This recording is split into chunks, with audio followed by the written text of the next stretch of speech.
Bijouterie Santia, mividy volamena, Galerie Arena Antanmena, box 15, si box 37. Tilcor, un véritable atout esthétique pour votre habitat. Différents colorés disponibles en magasin.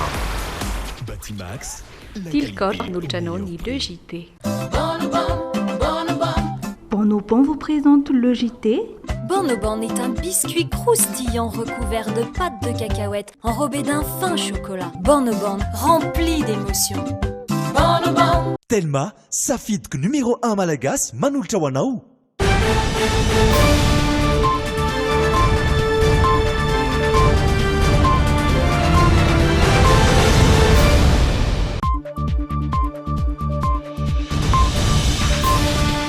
Defa limitsidika ny tokantrano indray ny tenako amin'izao takariva ny alakamisy 17 aogositra 2024 izao anolotra anao ny vaovao izay noman'ny lojité eto amin'ny fahita lavitra dromina amin'ity takariva ity manasanao hijery izany hatramin'ny farany.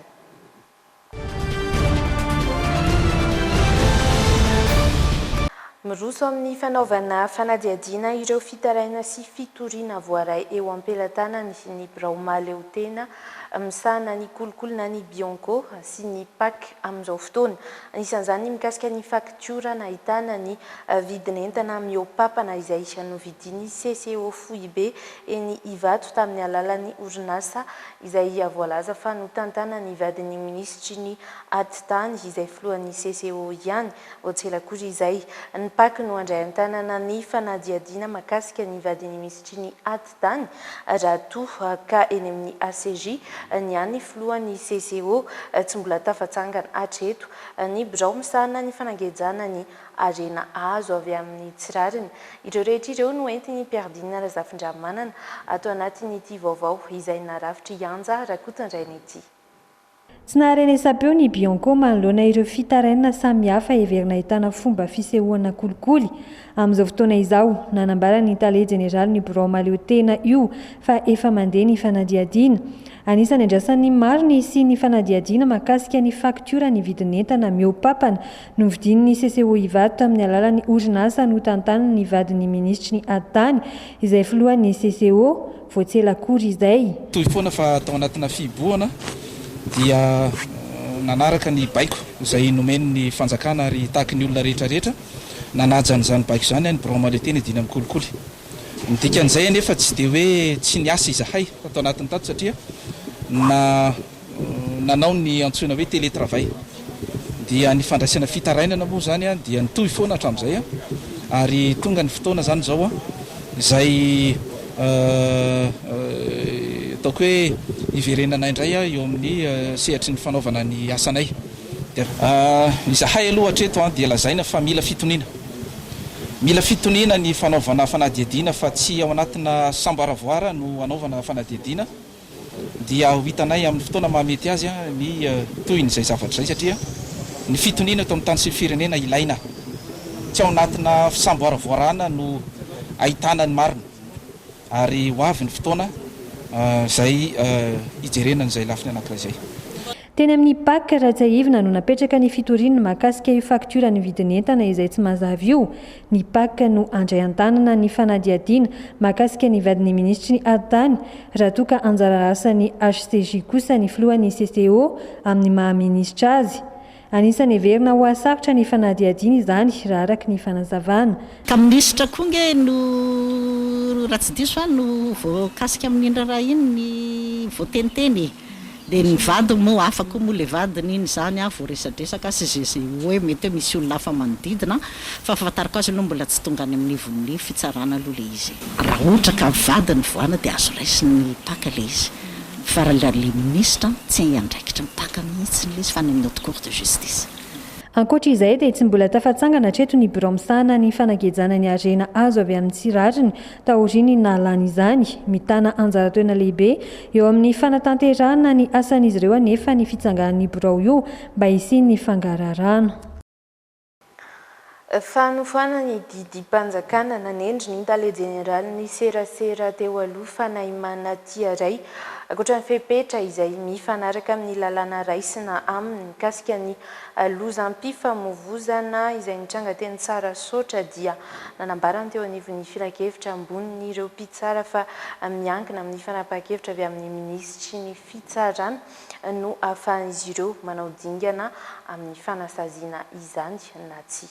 No mafisina nandritra ny filan-kevitry ny minisitra ny fanafoanana ny didim-panjakana nanendry any fanaimana tiaray izay nisahana ny toerany tale jeneraly ny serasera teo aloha na mafisiny mpikambana eo anivon'ny filan-kevitra ambony mpitsara fa tsy mbola tonga teny anivon'izy ireo aloha ny fanapa-kevitry ny minisitra izay mitaky na tsy ny fanasaziana azy araka ny fitsipitondratena amin'ny sata mampitsara ny fanaimana tiaray tsy mbola nisy ihany koa hatreto nydingana ny rosona manodidina izay ny ministry ny fitsarana.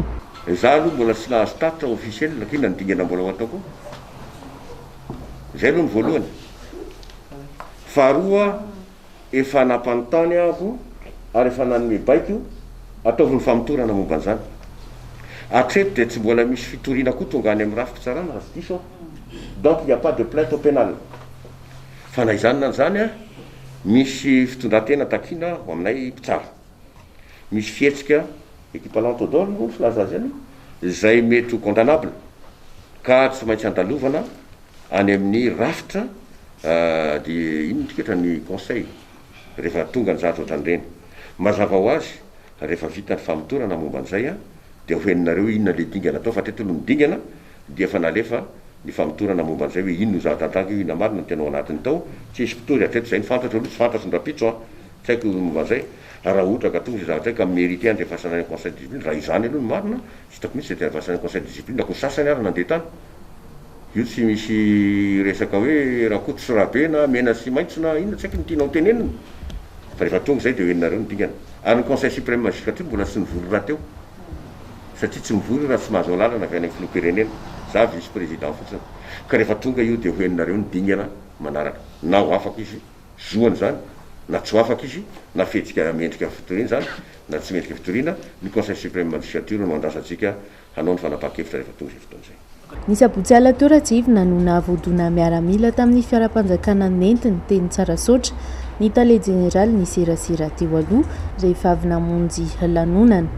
Niteraka resabe ny fietsika nataony fanaimana tiaray taorian'izay lozam-piarakodina ataony izay ankoatra ny fandraisany zava-pisotro mahamamo dia voalaza fa nitsoaka ihany koa izy ary nandrahoana ny sasany tamin'ireo olona teny an-toerana nanatry maso.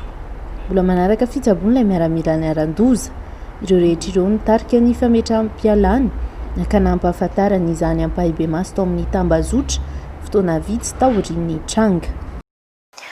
Notsokafana ny fanadihadiana malona ny fitifirana ireo voafonja ny tsoka izay niteraka fahafatesana olona hatrany amin'ny 320 tao farafangana mampiseho taratra ny olona ankabeny sy hedray ny tontolo ny fandrarana ny fonja sy ny fitsarana ny fikomina sy ny losotra izay niseho tao farafangana hoy ny ministry ny fitsarana izay niatrika ny mpanao gazety tamin'ity atoandro ity dia rahantsika ny famotinana izay eo amin'ny soratana ny Jery Edouard sy Rivinirina Tekaleo. Mila mahafantatra ny lalàna ny tsiraray, zony ny voafonja ny mahalala ny zony sy ny lalàna velona ka tokony fanampy amin'ny fampahafantarana izany ny mpandrarana fonja sy ny mpiasan'ny fitsarana hoy ny ministry ny fitsarana Rantafa tamin'ny mpanao gazety androany. Hatreto 320 no maty, 540 no voasambotra sy tafaverina ny amponja, 40 no voafonja karoina ary mpiasan'ny fonja iray sisa no tsaboana any amin'ny hopitaly. Fandikan-dalàna nefa ny losotra ny aiky ny tsy fahatombanana misy maneran'ireo fonja ny ministry ny fitsarana saingy nanamafy kosa fa tsy ny fitondram-panjakana no hibaiko mpitandro filaminana hitifitra voafonja. Zany rehetraretra zany dia tsy nanamora ny fandiniana fa ho an'ny zareo rehefa nahatsiaro izy fa very na nanao na tsy nanao dia nanapa-kevitra hoe andaotsika anao losotra fa ho be ary nanaroatra ny fiambenana zay narefo dia lasa ny fanehatra tamina mpitandro filaminana tsy nahazo baiko fa samy nanao zay tiany atao nitifitra ndisy maty 20 tamin'izy.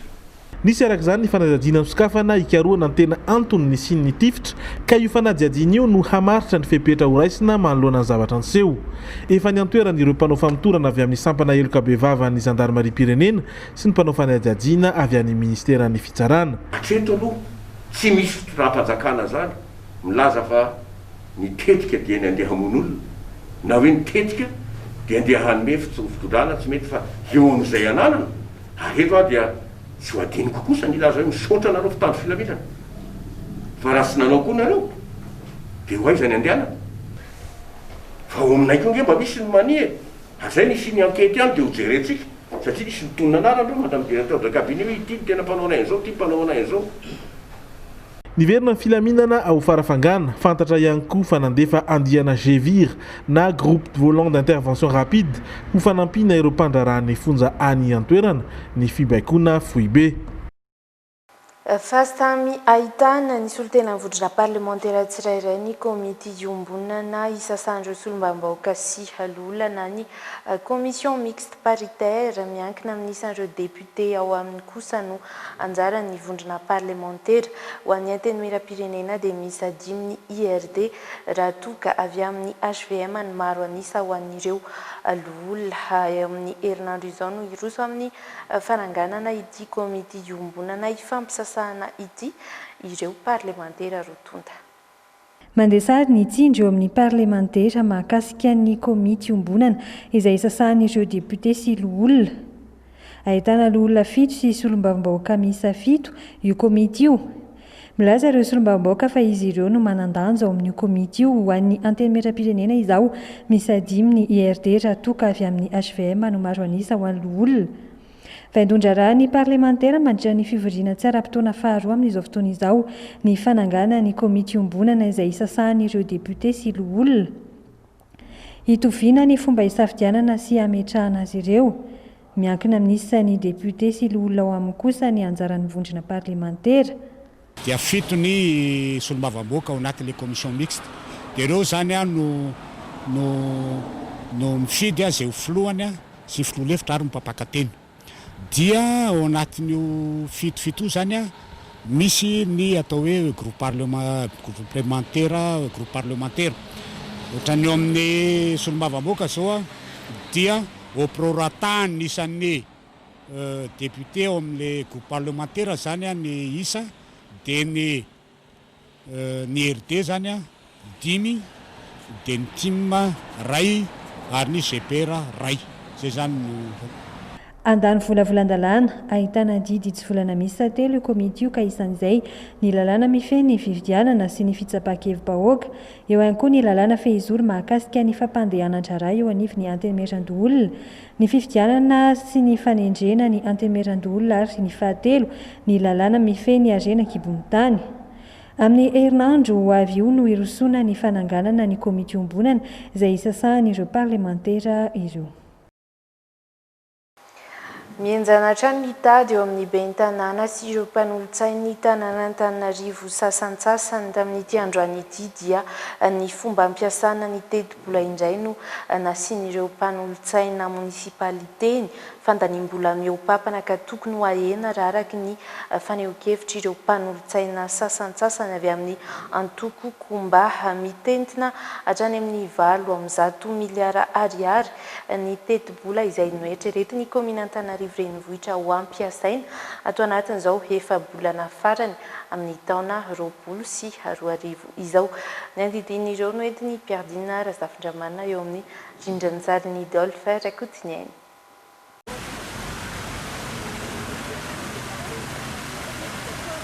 Fandanimbola mihoapapana ny teti-bola 7 miliara ariary izay vinavinaina ho ampiasain'ny komina Antananarivo renivohitra ao anatin'ny efa bolana hoy ny mpanolontsaina komba. Tsy mazava raha teo ho hatrany izy ny fomba entina ampiasana io teti-bola io mandritra ny volana maro. Efa io 100 miliara io mieritreritra hoe tsy ho tratratrony zany ao anatin'ny efa bolana fa mila ahena le izy ka samy hanao asam-bomera ilaza hoe mila itsiny io fa tsy lanina amin'izao fa hita eo moa raha ny fifidianana raha pitso mbola manalina anankiray eritreretina. Raha pitso dia vote sanction ve ny zava-dritranga sa no eny amin'ny tolo-dalàna rehetrarehetra no omeny ben'ny tanàna indray ny mpanolontsaina Antananarivo nefa io rehefa miady hevitra tena enjana be le izy. Ny fanesy tatoato ny tsy fifangazahoany eo amin'ny ben'ny tanàna Antananarivo sy ny mpanolotsaina sasantsasany mpanatanteraka ny anjara asany ben'ny tanàna saingy ny mifanohitra amin'izay no tsikaritra ireo mpanolotsaina sasany tao anatiny volana ny fanesy.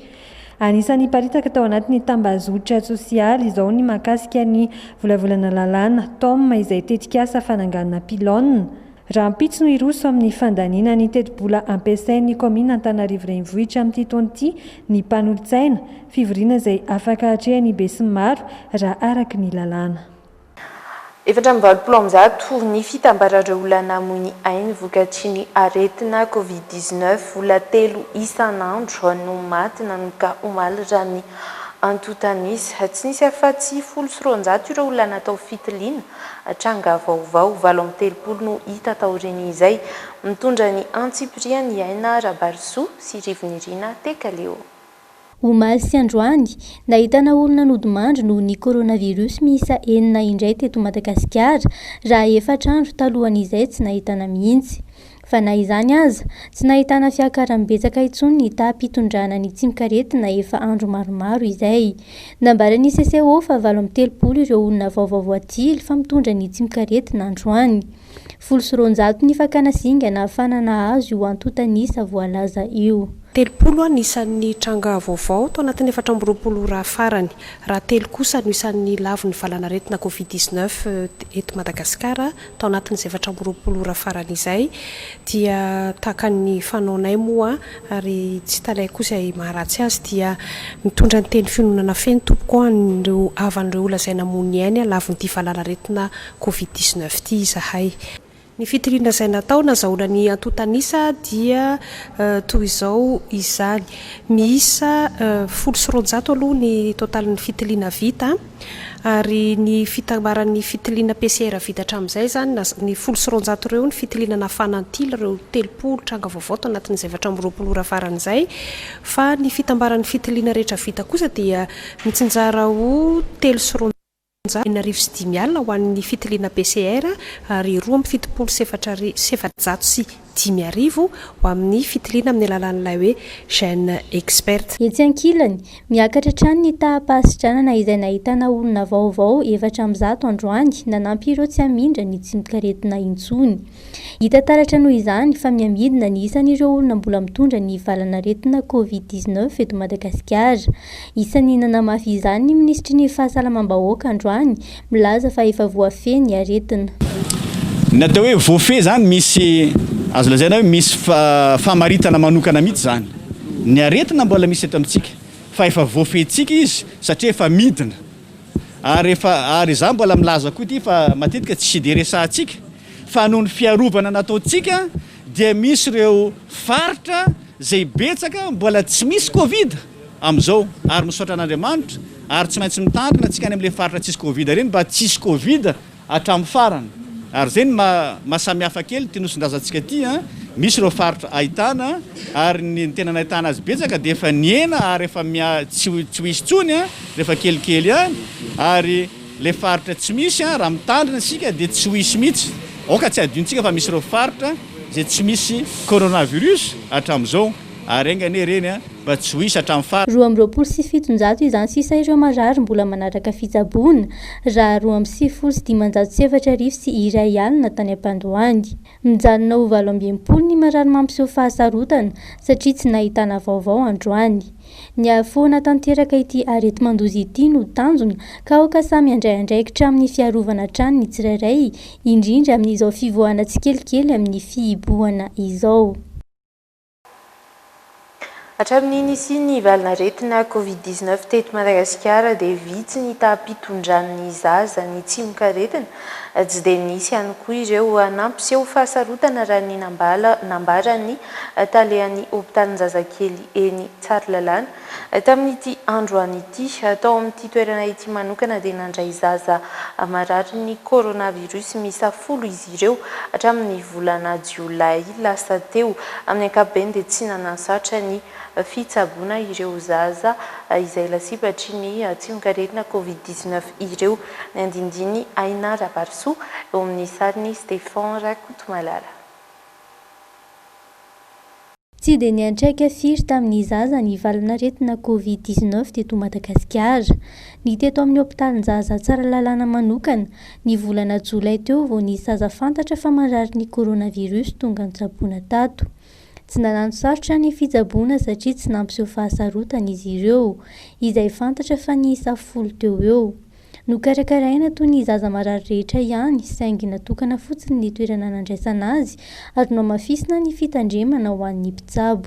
Ho anay teto satria izay efa tany amin'ny volana jolay, voalohan'ny volana jolay tany no tena nanomboka hoe nandray noho ny fandaminana. Dia efa tsy dia nisy zaza niditra hôpitaly tato aminay fa ny ray aman-dreny ary no nisy nanahirana kely fa ilay zaza miraisina tanana afaka nalefa noditra ny ila hôpitaly ny teto eo amin'ny tsy ampy 10 nisan'izy ireo nandritran'izay fotoan'izay. Ohatra ny fandraisanay an-tanana ny zaza marary rehetra hatramin'izay ihany ny andraisanay an-tanana azy tsy miova ny fomba fiasan-pitsabo fa saingy natao hoe ny fitandremana eo amin'ny lafiny mba tsy hifindran'ny aretina no natao misimisy kokoa, izany hoe natokana amin'ny toerana mitokana ny misy azy dia natao fitandremana rehetra mba tsy hisy ny fivezivezena be loatra eo amin'ireo marary ireo sy ny olona hafa eto ivelany. Mbola tsy tapitra nefa ny valanaretina Covid-19 eto Madagasikara.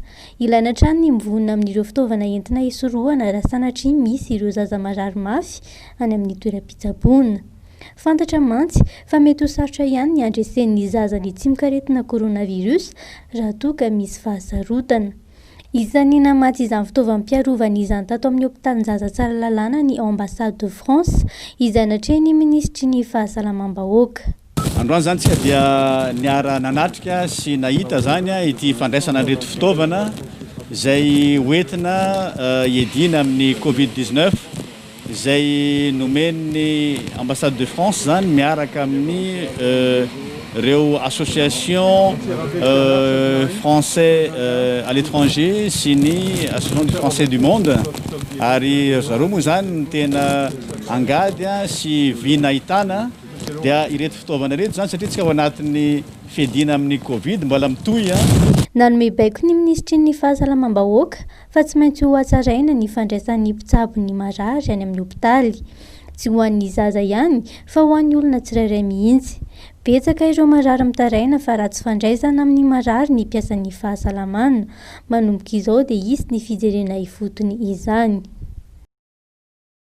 Nanome toromarika manokana ny filoham-pirenena nandritra ny filan-kevitry ny minisitra izay notanterahana omaly fa ho fanafady hitarina any amin'ireo faritra 5 hafa manerana n'Antananarivo ny fitsinjarana ny vaditsinjo hamafisina ny lamina atao anatin'izay fizarana vaditsinjo andiany faharoa izay tsy ova tamin'ny fandaminana efa natao teto an-drenivohitra nefa ny fandrindrana ny fizarana ny amin'ireo renivohim-paritany 5 hafa ireo notsindriny ihany koa ny hanatsarana ny fomba fitantanana ny nivon'ny fokontany amin'ny fametrahana ny rejisitra vaovao sy ny boky vaovao ampiasaina ny nivon'ny fokontany izay tsara raha atao araky ny arakajy mirindra ifandrindrandalana amin'izao fizarana vaditsinjo izao. Eo ihany koa tokony ametrahana ny lamina amin'ny fanaovana sy ny fanamboarana ary ny paikady izay fitsinjarana ireo karne boktany raha tambatra dia tafiakatra hatrany amin'ny 2.7 miliara any ho an'ny teti-bolana tokany fitondram-panjakana izay ho atokana ho amin'ny fizarana ireo fanampiana eo amin'ny sosialim-bahoaka ireo.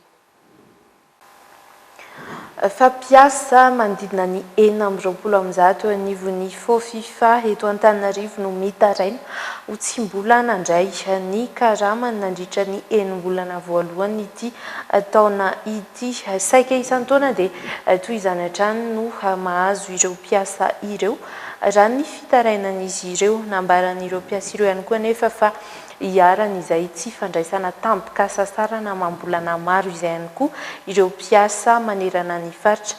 Aina Rabarso sy Stéphane Rakotomalala no mitondra ny vaovao. Tsy hijanona intsony ny fitakiana raha mbola tsy misy ny vahaolana maharitra. Izany no nambaran'ireto mpiasan'ny FIFA tonga ny lanja sora-baventy teo anoloan'ny toeram-piasany androany maraina noho ny tsy fandaovana ny karama nandritra ny 4 bolana.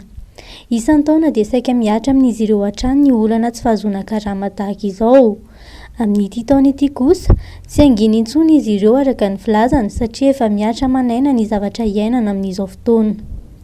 Tsy eto ihany nomboka rehefa manerana ny tsiko rehefa akory na hoe hanongana olona fa izahay zany manerana Madagasikara zany dia mangataka zany izay mpiasan'ny faux FIFA amin'ilay karama anay zany satria trano lasa mazatra foana zany le karama tara lava ho avy fidiran'ny mpianatra tsisy maintsy zany ny zavatra manana fety mandalo rehetrarehetra sita izay mafety an'ilay fety raha tsisy an'ilay vola ka mangataka zany zay le karama mba karakarao dia mba havay. Raha tena hoe ray mpianakaviana ianao na reny mpianakaviana ianao mba eritrereto hoe embolana tsy mandray karama zany ianao ao anatin'ny fioboana ianao tsy hitanao intsony zany zay hevitra atao fa tena mijaly zay tena mijaly ka miangavy ny tompona andraikitra sy miangavy ny filoham-pirenena mihitsy zany zay mba hijery manokana anay satria isa-taona tsy mandray karama ao anatin'ny zany hoe fito volana zany vao mendony taona ny olona mandray karama mifaly ny miampianatra an'izany na maninona zay zany amin'izao fotoana izao zay efa tena mivarotra nanana mihitsy vao mihinaka. Tompona ndraikitra ambony samihafa no efa nanantonany reto mpiasan'ny faux FIFA. Hatramin'izao anefa mbola tsy nisy valiny izany raha ny nambarany. Noho ny amiana ara-pahasalamana dia misedra olana mafy amin'ny fitadiavana avokoa ireo mpiasan'ny faux FIFA rehetra manerana ny nosy. Mitaraina fa na ny fanampiana avy amin'ny fitondram-panjakana aza dia mbola tsy niraisin'izy ireo. Noho izany miantefany amin'ny filoham-pirenena mihitsy ny fitarainana ankehitriny. Ny karama zany janvier sy février any zany niraisinay tamin'ity 2020 ity. Nandritra ny fiobony iny zay kory tsy tonga dia hoe nanao zavatra ohatran'izao fa niezaka foana zany zay nifampiresaka tamin'ny tompona andraikitra na ny mpitatana anay tato anatiny na tany amin'ny ministera efa niresaka mivantana tamin'ny ministra ny solon-tenan'ny mpiasa dia niezaka foana zany zay hoe mba hifampiraharaha amin'ny fangatahana an'io efa niresaka tany amin'ny tompona andraikitra amin'ny ministera izahay hatramin'izao nefa tsy zakany mpiasa ntsony le izy marina fa ny ministera nandray ny andraikiny nanao zay ho avany fa tsy fantatray hoe aiza le blokazin'le karamanay zany dia tena menimenina le mpiasa satria mijirama manenjika ny banky ho an'izay nanao nindram-bola tany amin'ny banky manenjika le karama kely mba voaray nomenanay an'izay le 2 volana zay raha ho an'izay nindram-bola tany amin'ny banky tonga dia tsisy ny raisina tsony mihitsy dia nefa na eritrereto hoe itsika ny aina tao anatin'ny fahamehana ara-pahasalamana nandritra ny volana maro zay fa ireo mpiasa ireo tsy nandray ninona araka ireo soratra hitanareo reo angambany. Mangataka ihany koa ireto mpiasan'ny faux FIFA mba tsy esorina ao anaty karama aloha ny findramam-bola tany amin'ny banky amin'ity taona ity. Itoy kosa ny filanjana sora-bavety raha mbola tsy mivaly ny fangatahana sy ny fitarainana. Pasokatra androany maraina tahaka ny teto Antananarivo ny fitateram-bahoaka amin'ny lalam-pirenena fahadimy niakatra eo amin'ny 5,000 ariary eo ny sarandalana raha ny fanazavana voaray tany an-toerana mbola vitsy ireo mpandeha aloha raha tamin'ity androany ity antony mahatonga ny fiakaran'ny sarandalana kosa etsy andaniny raha ny fanazavan'ireo mpamily ny fandaniana izay tsy maintsy natao tamin'ireo fiara mialohan'ny fiverenan'izy ireo miasa indray. Rémy Prudence sy Pierdine Razafindra manana eo amin'ny sariny Stéphane Raikoto Malala. Tafiakatra 5,000 ariary ny sarandalana makany Fenerivohitsinanana raha toka 2 ariary teo aloha 5,000 ariary ny sarandalana makany Soanirany Ivongo raha toka 2 ariary izany teo aloha. Akoatra ny fiakaran'ny sarandalana dia noferana 12 ihany koa ny isan'ny mpandeha raha toka 12 teo aloha noho ny amehana ara-pahasalamana. Antony tonga ny fiakaran'ny sarandalana hoy ny mpamily ny fandaniana natao tamin'ny fikarakarana ny fiara. Mbola tsy dia misy loatra fa mety mbola tsy zatra kosa le olona amin'izao hoe mbola tsy makatoky tsara zany le olona hoe mandeha marina le tômôbila sa tsy mandeha. Zao zany le tômôbila efa mandeha le mpandeha mbola tsisy. Mpandeha tsy dia misy satria le frezy igny tsy mistabila tsara be zay vitagna zegny olo valo fo zany tsisy. Nanomboka 23 mars zegny 4 jusqu'à 27 ao mbola tsisy fanampina na ariary maty azonay tamin'ny fanjakana. mbola vitsy ireo mpandeha tamin'ity androany ity ho an'ny lalam-pirenena fahadimy. Fepetra tsy maintsy noraisina alohan'ny aingana ny famindrana fanafody, ny fanaovan'ny mpandeha arovava ary ny fakana an-tsoratra ny mombamomba azy ireo. Amin'ny sabotsy ho avy izao ny fiverenan'ny zotra regionaly izay mampifandray ny Tomasina sy Aloatra Mangoro ary ny zotra nasionaly izay miazo ny faritra Analamanga araka ny fanazavana. Ny antso ireo mpampiasa lalana rehetra mba ho mailo araka izany mpitandro ny filaminana araka ny fantatra dia nametrahana zandary avokoa ny amin'ireo tanàna sy kion-dalana Mampiaya heverina ahitana trangana Asanjiola. Marina fa tsy mbola misokatra ny lalam-pirenena hafa miazo Antananarivo noho ny Covid-19. Any ivelany kosa indray tato anatin'ny efatrandro izao no tsy nitsahatra ny fidinan-dalambe na rana herisetra sy fandrobana tany amin'ireo tanan-dehibe maro tany Etazonia, indrindra fa ny tao Kenosha, hetsika izay nanehon'ireo Amerikana ny atezerana taorian'ny fitifiran'ny polisy ny Jacob Blake, ray mpianakaviana mainty fihodirana napetsika miaramila anarivony mahery ny filoha Amerikana Donald Trump izay entina ifehezana ny zava-misy any an-toerana. Une autre nuit de protestation. Manandanja avokoa ny andreo mainty fihodirana vao maika anampy vaivay ity hetsika ity ny zava-nitranga tao Wisconsin andro vitsilasy izay. Miditra amin'ny andro faefatra fidinana an-dalambe ireo sorena amin'ny fomba fiasan'ireo polisy any Etazonia taoriany ny tifirana ny Jacob Blake. Niezaka nitondra fanazavana mikasika ny zava-nitranga tamin'io fotoana io ny tony mpampanolalana ao an-toerana tahaka ny hoe nahitana antsy teo amin'ny familiana ny fiaran'ny Jacob Blake ka heverina ho antony tifiran'ilay polisy azy izany satria ina ho mety nanao herisetra raha toa ka tsy nandraisana fepetra. Tsy nanome rariny ny mbala misa 7 nolanina tamin'ity raim-pianakaviana mainty fihodirana izay notifirina teo imasony zanany telo ity anefa mipetra-kevitra nataony tony mpampanolalana io raha ny fanazavany. Naneho ny heviny tamin'ny tambazotra ihany koa i Donald Trump izay nilaza fa tsy azo ekena ny fandrobana, ny fandorana miampy herisetra ataony pidina an-dalambe. Nampanantena ny filoha Amerikana fa amerina ny filaminana sy hampanjaka ny lalàna indray ao Kenosha. Tao anatin'ireo hetsika ireo dia tovolahy iray 70 taona no nosamborina taorian'ny fitifirany olona roa hafa ary naharatra nampanao hetsika iray ihany koa. Raha ny fanazavana dia isan'ireo milisy ary mankasitraka ny asan'ireo polisy izy. Nandefa ny FBI ao Wisconsin i Washington. Ankoatr'izay anefa dia miaramila avy amin'ny tafim-panjakana manodidina ny 2 no nalefa ampandry fahalemana any an-toerana. Le FBI et environ 2000 soldats de la garde nationale qui sont chargés de rétablir l'ordre dans la ville de 100 000 habitants. Dia ireny koa no azan-tolotra ho anao tato anatin'ny logité tamin'ity fotoana androany ity ankasitrahana ianao nanaraka sy nijery izany hatramin'ny farany tena kosa dia mametraka ny mandra-piona veloma ho amin'ny manaraka indray.